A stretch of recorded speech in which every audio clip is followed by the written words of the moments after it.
पहाड़ों की रानी मसूरी अपने शांत वातावरण के लिए विश्व प्रसिद्ध है, किंतु इन दिनों मसूरी के शहीद स्थल पर अपना हक लेने के लिए धरना प्रदर्शन का दौर जारी। आपको बता दें कि मसूरी के सिपनकोट में निवासरत 24 मजदूर परिवारों को मसूरी नगर पालिका ने देहरादून के पुरकुल से मसूरी तक की रोपवे परियोजना के नाम पर दिनांक 24 अगस्त 2020 को घोर कोरोना काल में अचानक दुधमुए बच्चे, स्कूली बेटी बेटा, माँ बहन और अनेक अस्वस्थ बुजुर्गों समेत पुलिस की लाठी और संगीनों के खौफ में घर से निकाल बाहर किया था।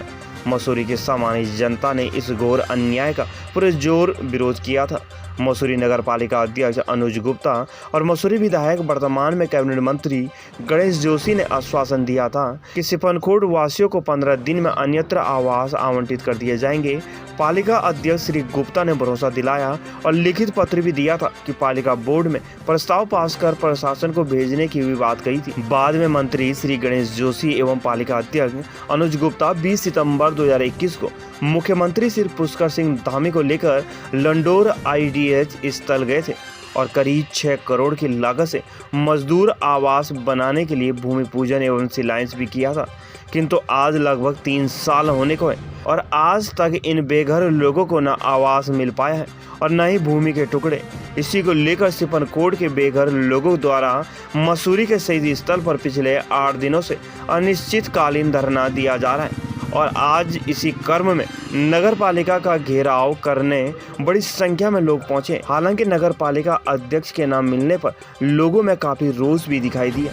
इस संबंध में जानकारी देते हुए उत्तराखंड क्रांति दल के केंद्रीय प्रवक्ता शिव प्रसाद सेमवाल ने कहा कि जब तक इन मजदूरों को न्याय नहीं मिलता तब तक इनका समर्थन किया जाता रहेगा। जब तक इनको इंसाफ नहीं मिलता। ये बड़ा दुर्भाग्यपूर्ण है कि मसूरी के जो विधायक है और नगर पालिका अध्यक्ष हैं, इन्हीं के वोटों से एक तरफा जीते और पहले इनसे वादा किया कि भाई चाहे तो तुम्हें विस्थापित करेंगे तो तुम्हें चाहे हमें अपने घर में रखना पड़े, लेकिन आपका पूरा पुनर्वास होगा। और अब जो है इनकी तरफ ये दोनों लोग झांकते तक नहीं है। इन्होंने इनके सपनों का सौदा किया है, इनसे किए गए वादों का सौदा किया है और आज की डेट में इनकी तरफ झांकने तक को तैयार नहीं है। हमारा उत्तराखंड क्रांति दल पूरी तरीके से, पूरे तन मन धन से अपने बेघर गरीब लोगों के साथ है। किसी भी हालत में हम लोग इनके साथ नाइंसाफ़ी नहीं होने देंगे, चाहे किसी भी हद तक जाना पड़े। ये निर्णायक आंदोलन है, निर्णायक लड़ाई है और ये तब तक जारी रहेगी जब तक हमारे भाइयों का पूरा पुनर्वास नहीं हो जाता, पुनः विस्थापन नहीं हो जाता, पूरा जो है रिहेबिलिटेशन और रिसेटलमेंट नहीं हो जाता। क्षेत्र में भी हम लोग इसी मुद्दे को लेकर के जो है विधानसभा का घेराव करेंगे गैरसैंण में और सिपनकोट की मांग को उठाएंगे। सर ये लगाते हुए ये प्रचंड बहुमत का घमंड है। 2 साल कहाँ 3 साल हो गए इनको, 84 बेघर लोग हैं। आप ये लगा लो, ये कितना बड़ा दुर्भाग्यपूर्ण बात है कि देहरादून के रिस्पना नदी के किनारे अवैध कब्जाधारियों के लिए रातों रात अध्यादेश लाया जाता है और यहाँ पे जो अंग्रेजों के ज़माने से जो लोग बसे हुए हैं, गरीब लोग किसी तरीके से अपनी दिहाड़ी मजदूरी कर रहे हैं, पहाड़ के मूल निवासी लोग, उनको आपने उजाड़ दिया, उनसे तरह तरीके के वादे किए और आज की डेट में उनकी तरफ झांकने तक को तैयार नहीं। और ये हैं कौन लोग? ये हैं ही हमारे जनप्रतिनिधि। उन्हीं लोगों ने बस बनाया है इनको, जिन लोगों को ये आज उजाड़ रहे हैं।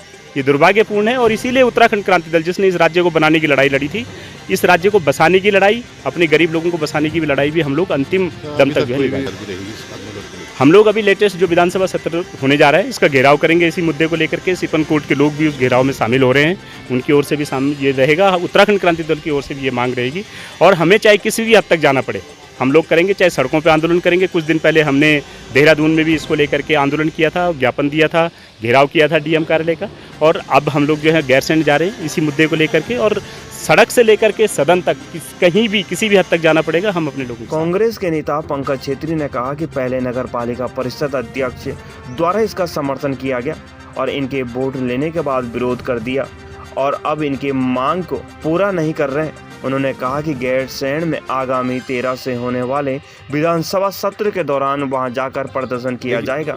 जी जी जी जी अन्य दल भी समर्थन कर रहे हैं। जी देखिए, जो अनुज गुप्ता हैं, ये चेयरमैन जो मसूरी नगर पालिका के हैं, इन्होंने बहुत वादा खिलाफी की है। इनके साथ जब अपना चुनाव लड़ रहे थे तो उससे पहले इनको वो न्यायालय गए और इनको स्टे दिलाया और जब वो स्टे हो गया इन्होंने उनको समर्थन किया और वो जब चुन के आ गए तो उसके बाद उन्होंने इनसे वादा किया था कि इनको वो परमानेंट जो इनकी व्यवस्था करेंगे। उसके बाद इन्होंने वादा खिलाफ़ी करते हुए इनको वहाँ से उजाड़ा है और दूसरी जगह भी इन्होंने स्थान नहीं दिया। तो अब इनका ये 2 साल से ये लोग आंदोलनरत हैं। अब इनका सब्र का बांध टूट गया है। मजदूर हैं, 84 परिवार हैं। अब इनके सामने संकट खड़ा हो गया है कि ये अपना रोजी रोटी की व्यवस्था करें या अपनी छत बचाएं।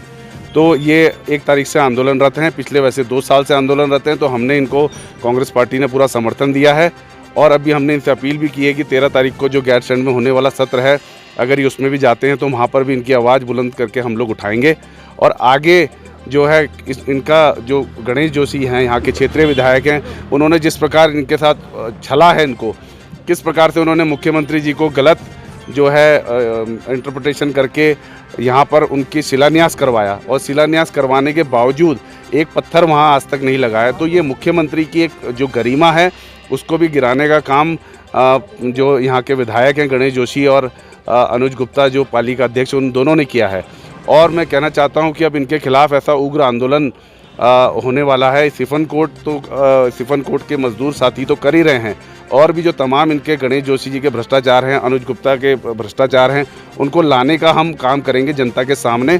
और इनको इस चुनाव में हम घर बैठाने का काम करेगी कांग्रेस पार्टी।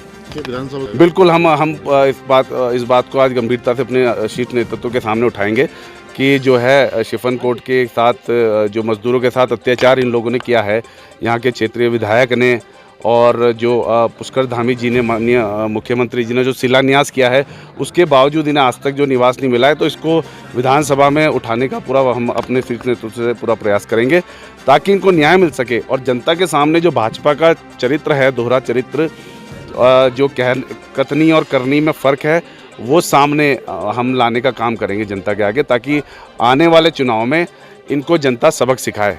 के साथ इन्होंने छलावा किया है, खिलवाड़ किया है, इसकी इनको जनता जो है समय आने पर। इस मौके पर सामाजिक कार्यकर्ता मनीष गोनियाल ने कहा कि यह प्रदर्शन पालिका अध्यक्ष को जगाने के लिए किया गया है। उन्होंने अनुज गुप्ता को चेतावनी दी है कि जाते जाते सिफन कोर्ट के बेघरों का आवास उपलब्ध करवाएं, वरना इनके खिलाफ आगामी चुनाव में सबक सिखाने का कार्य किया जाएगा। जो आज हमने आंदोलन किया सिफन कोर्ट वासियों के साथ, तो हमने उन्हें समर्थन भी दिया। और दूसरा, नगर पालिका जो सो रखी है उसको हम जगाने के लिए आ रखे हैं। और जो उत्तराखंड राज्य सरकार है, वर्तमान में सरकार है, वो पहाड़ विरोधी सरकार है। उन्होंने पहाड़ को उजाड़ने का काम करा, बसाने का काम नहीं करा। एक तरफ तो माननीय मुख्यमंत्री जी शिलान्यास कर देते हैं, उसमें भूमि पूजन करवा देते हैं, और बाद में जनता को गुमराह करने का जो काम किया है, तो भ्रष्टाचार की सरकार है। और आने वाले समय में पूरी जनता इन्हें सबक देने को वाली है। और दूसरा, आज नगर पालिका अध्यक्ष अनुज गुप्ता को एक खुली चेतावनी देता हूं, जल्द से जल्द अपना वादा निभाओ।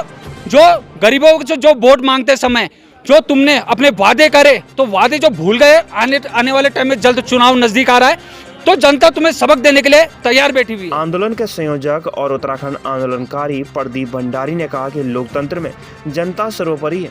मंत्री गणेश जोशी और पालिका अध्यक्ष अनुज गुप्ता इनके साथ किए गए वादे को पूरा करें, अन्यथा उनका विरोध किया जाएगा और आने वाले वक्त में जनता इनको सबक सिखाने के लिए तैयार है। मसूरी से नीरज सिंह की रिपोर्ट। जो आगे की बात है, तो इस लोकतंत्र में जनता से बढ़कर कोई नहीं है।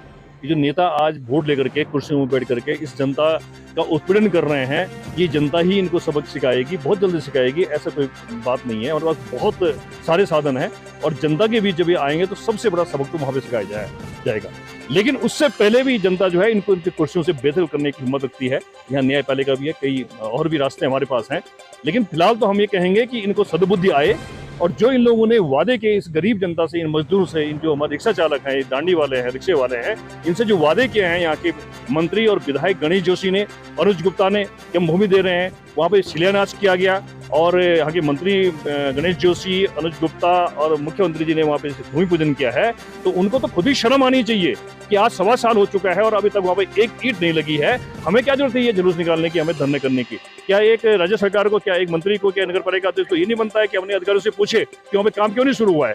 तो इससे साफ जाहिर होता है कि इन लोगों ने केवल वहाँ पर जो 450-500 करोड़ का प्रोजेक्ट था, उसमें पैसे खाने के लिए जो है सिपन कोर्ट वासियों को बेदखल किया, झूठे वादे किए और झूठे वादे करके ये लोग अब भाग रहे हैं, मुंह नहीं दिखा रहे हैं। परसों यहाँ से मंत्री आए, हमने बुलाए, भाग गए गणेश जोशी। आज यहाँ पे नगर पालिका में आए हैं तो यहाँ का जो अनुज गुप्ता अध्यक्ष है वो यहाँ पे मुंह छुपा करके भाग गए हैं। तो ऐसे लोगों को जनता भी सबक सिखाएगी और जहाँ तक हम लोग हैं, हम चुप बैठने वाले नहीं है। हम तो जो जमीन उन्होंने हमसे छीनी है, उस जमीन को लेके रहेंगे, इन मजदूरों के घर लेके रहेंगे। हमें चाहे इसके लिए जो है कहीं भी आंदोलन करना पड़े, गैर जाना पड़े, हम हर प्रकार का जो लोकतांत्रिक अधिकार है उसके में आगे बढ़े। बिल्कुल, मैं तमाम संस्थाएं हमें जो है सहयोग कर रही हैं, पूरा मसूरी सहयोग कर रहा है, पूरा उत्तराखंड सहयोग कर रहा है, यहाँ बड़े बड़े विधायक आकर के जो है हमें समर्थन कर रहे हैं। मैं उन सबका धन्यवाद करना चाहता हूँ। मैं तो पूरी मीडिया का, प्रेस मीडिया का धन्यवाद करना चाहता हूँ कि हमारी जो आवाज़ बन करके सरकार तक और जनता तक पहुँच रही है, मीडिया पहुँच रही है, उसका धन्यवाद करना चाहता हूँ। और जहाँ तक आगे की रणनीति है, हम निश्चित तौर पे जो 13 मार्च से गैरसैंण में जो यहाँ विधानसभा सत्र शुरू हो रहा है, उसमें यहाँ से जा रहे हैं, हमारी कई बसें वहाँ जाएंगी और हम विधानसभा का घेराव करेंगे और मुख्यमंत्री से पूछेंगे कि अगर ये कार्य आपने शिलान्यास किया था, कहाँ गया वो घर, उनसे ये सवाल करेंगे।